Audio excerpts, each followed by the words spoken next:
Welcome to today's episode of the Working Wisdom podcast series, brought to you by the C.T. Bauer College of Business at the University of Houston. We're having a conversation about work-life balance, how to navigate and overcome challenges within your career, and how to make business more accommodating to a diverse workforce. Hi, everyone, and welcome to this morning's Working Wisdom podcast through the Bauer College of Business. My name is Sophia Pierce, and I am a senior marketing major and sales minor here in the college. As I'm wrapping up my final semester of college, I am acting as a full-time program or assistant program manager in the college's Stephen Stagner Sales Excellence Institute and Program for Excellence in Selling.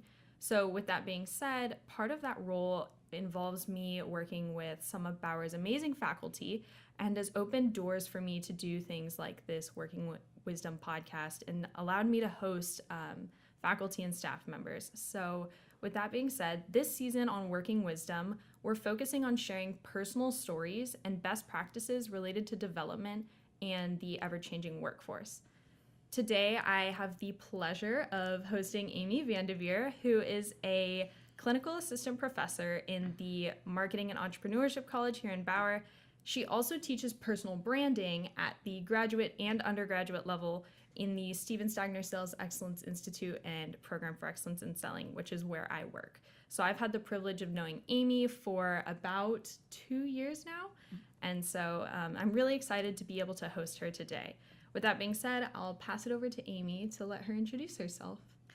Okay, thanks, Sophia. Appreciate it. So I am Amy Vandaveer, as Sophia mentioned, a clinical professor here in the Bauer College of Business. I've been associated with the university for 19 years, which is kind of crazy to think about it. I like to say I started when I was 10, so I'm the perpetual 29. But I come from a background of recruiting, marketing, and sales, and joined the faculty full-time in 2008. And so as an adjunct for the first 9 years teaching professional selling. I currently teach the introductory large mass sections of Marketing 33-37, which is professional selling. And as you mentioned, personal branding within the Stephen Stagner Sales Excellence Institute, business communications in the MBA, and I led a study abroad on international marketing for graduate students as well. So that's a little bit about me and what I do. Quite a bit under your belt right there. Yeah, keeps you busy. Especially for someone who's 29. Yeah, exactly. So with that being said, our topic of discussion today is going to be personal branding. And having been a student in Amy's personal branding class in the Program for Excellence in Selling as a student, and then working as staff and assisting in the Stephen Stagner Sales Excellence Institute, I really wanted to open up the discussion today and understand a little bit of your background and how personal branding became such a relevant topic to you. That's a really good question, Sophia. I think it started when I was an undergrad. I went to Texas A&M University and studied English and communications, thought I was going to be a high school English teacher. And when I started being a student teacher, I was like, I can't handle high school. But I always had a passion for teaching, and then I really got involved in a lot of the traditions, in particularly Aggie Fish Camp and Aggie Muster. And you had to apply, you had to interview in order to be selected into those organizations. And that actually led to my very first job, which was as a recruiter. And so if you didn't do that well, you missed out on opportunities. And so I think that's where the seed was planted. I did, back in 1999, a mini seminar about how to sell yourself with the Program for Excellence in Selling when it was brand new then. And that also planted a seed for me to now be here full time. So I think personal branding is about understanding what value you bring and being able to communicate it effectively so that it works for the person you're speaking to. If it's an interview, it's for a committee. If it's for a promotion, if it's for a sale. Right. And I do know that you have a fairly extensive background with Reynolds & Reynolds and Texas Monthly, and have also worked with a startup company. So can you tell me a little bit about how personal branding played a huge part of what you did in those roles? Well, when it came to recruiting, as I mentioned, I was involved at Texas A&M in a leadership role within those organizations. So as I stepped into leadership within Aggie Muster and Aggie Fish Camp, you had to interview committee members that were going to be a part of your camp or part of your committee. And that skill led me to my very first job, which was as a recruiter, because I had the opportunity to recruit outside salespeople as well as entry-level positions within the organization. And I had to develop good relationships with people in order to find the right people for within their groups, management in particular. So when it came to interviewing people, I had to look at, are they representing their brand well? And when I was going to present them to management, are they also a representation of my brand? And, like if I brought in bad product or bad position, they didn't trust me for vetting the right person for the position. So it started early in my career, being able to understand, do I know what I'm doing? Do I understand how to find the right person for the job? And then also how to really develop the relationship because when you're putting people in positions, it's not just a product. Yeah. You're putting the resource that's going to help their department run. And it was really, you had to develop that credibility early on by building the relationship with them, vetting the candidates, and then also, kind of going to bat for when you really believe that even if they didn't have the best interview, that they were a candidate that someone should take a chance on. And when it came into transitioning into sales, I did marketing here actually at the Bauer College of Business before I went into Texas Monthly. And it's the same thing. You have to believe in your product. To me, that's the fundamental whole thing. If you don't believe in your product, it doesn't matter, because 90% of communication is nonverbal. And so I really believed in the product of what Texas Monthly sold, the editorial, as well as the results that the advertisement would bring, because I had advertised here. I'm advertising the magazine when I did marketing at U of H. And so it was easy for me to sell. But it's about building the relationships. Like when you go to Navasota, that's a very small town, versus like if you go to Waste Management. So you had to adjust. And when it comes to personal branding, it is about your reputation. Can you relate? Do you understand? Do you listen? And can you deliver on the expectations and actually exceed expectations? So I think that is where building my own personal reputation managed. And really that's how I ended up here full time. I had built a long-term relationship as a adjunct professor working within the Bauer College, and had a wonderful mentor in Randy Webb, who's our executive director, and he's an executive professor here. But he advocated for me to let me come here full time and teach. So I think personal branding really is about doing what you say you're going to do, your reputation, going above and beyond, and also really understanding what is it the other person wants so that you can, make sure that you're the right fit for them. And if you're not, then you have to communicate that as well. Right. That was a really long answer. It's okay. No worries at all. I think long answers sometimes have really great quality content. Okay, I don't know if that's what you were looking for, but... So now that we've heard a little bit about Amy's background, we're going to take a quick break to let some of our sponsors share what they have in store for you. Join the conversation. Bauer College's Working Families Initiative is bridging the gap between industry and academia to create a conversation on how organizations can make the workplace more family-friendly. We're talking about flexibility, maternity and paternity leave, and career transitions. For more information about the Working Families Initiative at Bauer College, including upcoming events, visit bauer.uh.edu/workingfamilies. Thank you so much to our sponsors for sharing, and jumping right back into where we left off. Can you, Amy, explain a little bit about your role as a professor at the undergraduate level within the Program for Excellence in Selling? Sure. So what's interesting is the personal branding has been an evolution, and I think it was the very first seed was planted in that in 1999, in the very first mini lecture I did when I was a recruiter for Reynolds and Reynolds, about selling yourself. And that then over time led to Lunch and Learns. How do you do a resume? How do you interview?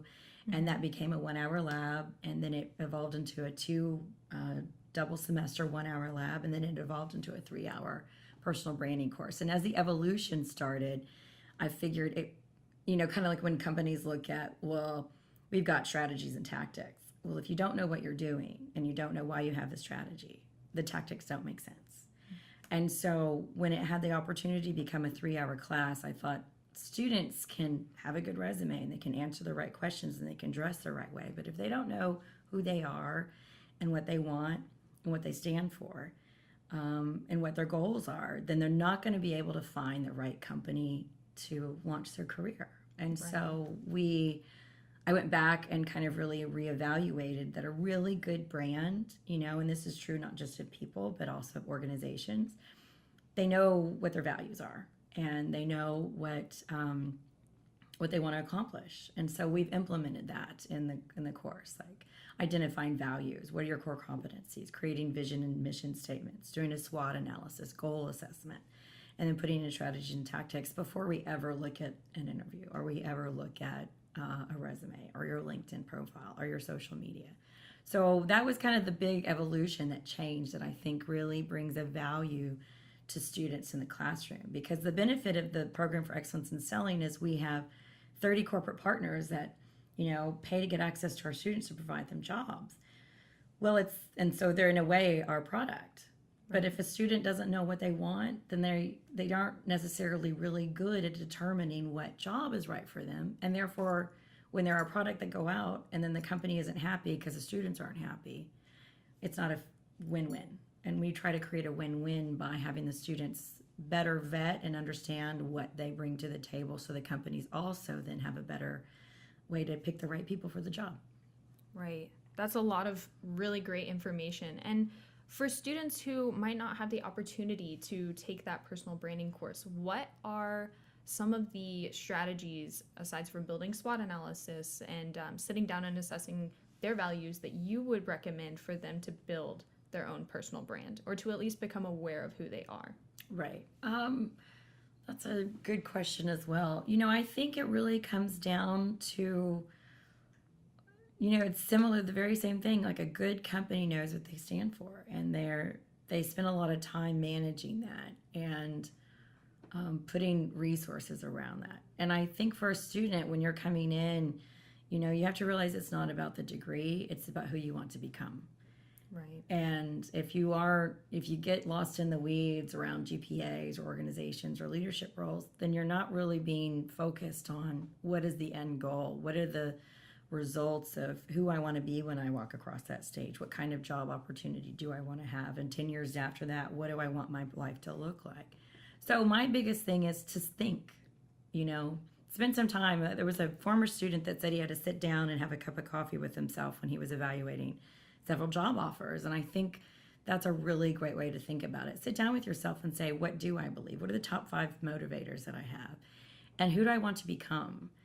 And then you can build goals around that. Because if you don't have your foundation, you sit on quicksand. And if you don't have a direction and a vision for where you're going, then you kind of are just aimless. It's never a straight shot. But once I put those 2 in place, then you align yourself with a lot of opportunity to show up. And they come in really interesting packages once you really put it into play. Interesting, to say the least. I remember sitting in your 33-37 class and then having gone through the program and being in personal branding and getting in there. And I'd look around and there were so many students who seemed like they knew what they were doing. And then when you gave us our value sheets and made us assess everything, I was shocked because I didn't know who I was, what I wanted. And so it was a really big reality check. And since then, I've definitely learned a lot about personal values and how it impacts who you are and what you do on a daily basis. So, well, good. I also want to do, it was funny because Sophia, when she was a student, I told her I like to be organized. She said, I think you might like this planner, and it's called the Passion Planner. And what I ask students to do at the beginning of the year, you basically says, who do you want to be in 6 months and 1 year? And you time yourself for 5 minutes. And I did it. And it was interesting how uncomfortable I was. Really? I'm like, yeah, well, because I hadn't done it in a while, but it was good to go back and reset it at the end of every month. So anyway, Sophia's putting into practice, which is great, which is why she's done very well for herself. So. Thank you. It's appreciated. With that, though, in personal branding, you kind of touched on it earlier. You said something about social media. And with the internet making the world a smaller place day by day, could you give us some insight onto how you think social media is changing and impacting people's personal brands? How long do we have? I mean, I'm just kidding, because it could go on for a long time. It could go on forever around that one.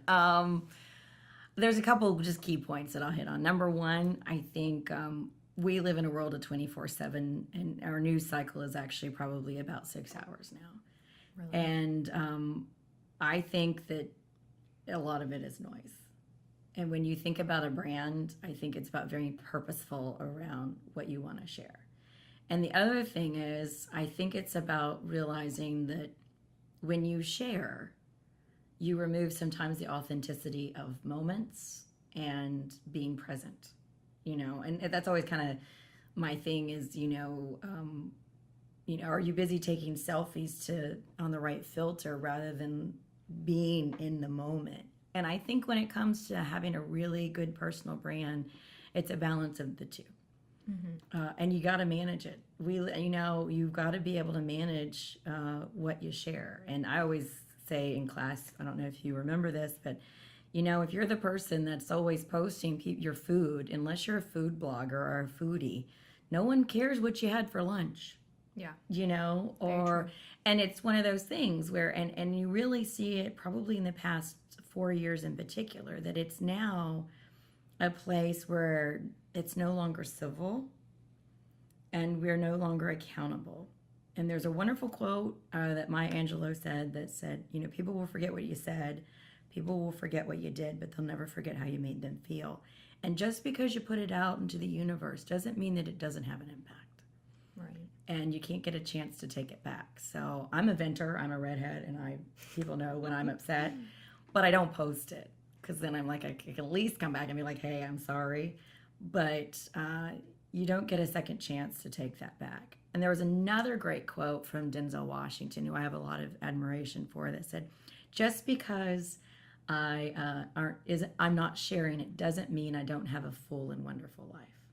Right. So that's kind of how I think about it. I think if you don't have a presence, it can be debilitating in today's world. But I think that it's also realizing, am I so worried about my social media presence that I'm not in the moment with the people that I'm actually interacting with? Right. So. And, on that, I went to a concert, I believe, last Thursday. And I can't remember if it was you or someone else on faculty or staff, but that same week they mentioned something about what's the point of going to a concert if you're just going to record the entire thing and not actually watch or listen. If you're looking through your screen the entire time, what is that saying about, you as a brand? Are you really going to be there if you're talking to somebody, or are you going to want to pull out your phone and text and answer somebody who's not even with you? So I do think that has quite a big impact on branding and how people will perceive what you do and how you're going to treat them. Yeah. And it's, for me, it's about, you're not experiencing the moment, and I think that's a lost art. It's about being present. And I think really people with really good brands, they're present with people. Right. Rather than we all know the people that are like, oh, get that selfie, do this, I'm filtering, I'm doing this. And you're like, you're missing the conversation and you're actually annoying me. Yeah. And never want to annoy Amy. The Twitterverse might think it's cool, but the people around you don't. Do you really have the approval from the Twitter people? Right. Yeah, exactly. So now that we've kind of dug in on the value that you've seen in personal brands and how it came about in your life, could you share what your personal brand is? Oh, that's a good one. Oh, no. I think you might have stumped me, Sophia. It's interesting. I think that if I was going to define my personal brand as others see it, that's kind of the lens that I'm going to come at it. Okay. I think people think that I'm hard, but I hope they think I'm fair. Oh, yeah. And I would think agree. that I look for excellence. And I push people to aspire to, as a teacher, to be more than I think they thought they could be. I think the people that know me well know that I'm crazy. not like crazy, but I've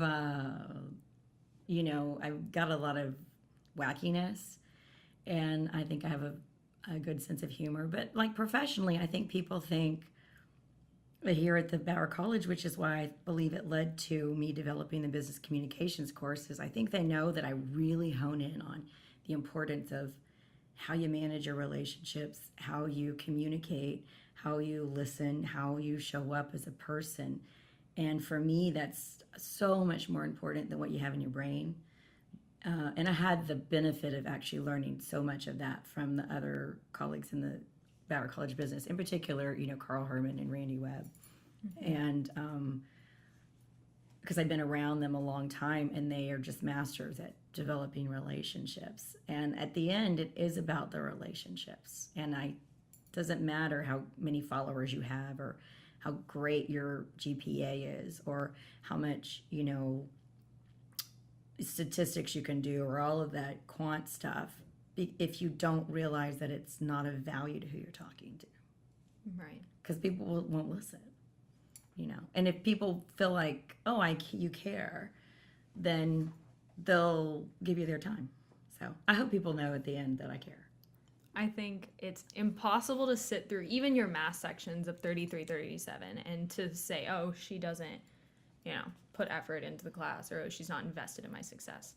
Because even I think I was a sophomore when I took the course, even as a sophomore, the impact is there. That's why people go on to join the Program for Excellence in Selling. That's why people will come and ask you ask for your opinions, because they know that it matters and that you're going to push them to do more than, like you said, that they thought they could. So, thank you. I appreciate that. Yeah. I mean, I'm not going to say that I'm easy though. And no. People know.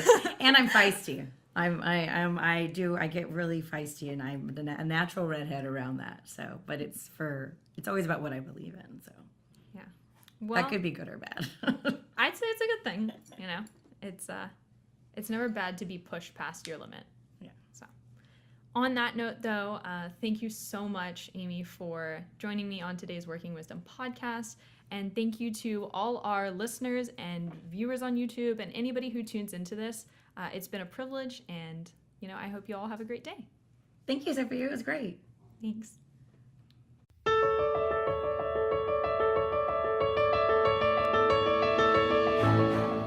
Thank you for listening to today's episode of the Working Wisdom podcast series from the C.T. Bauer College of Business, brought to you by the Working Families Initiative.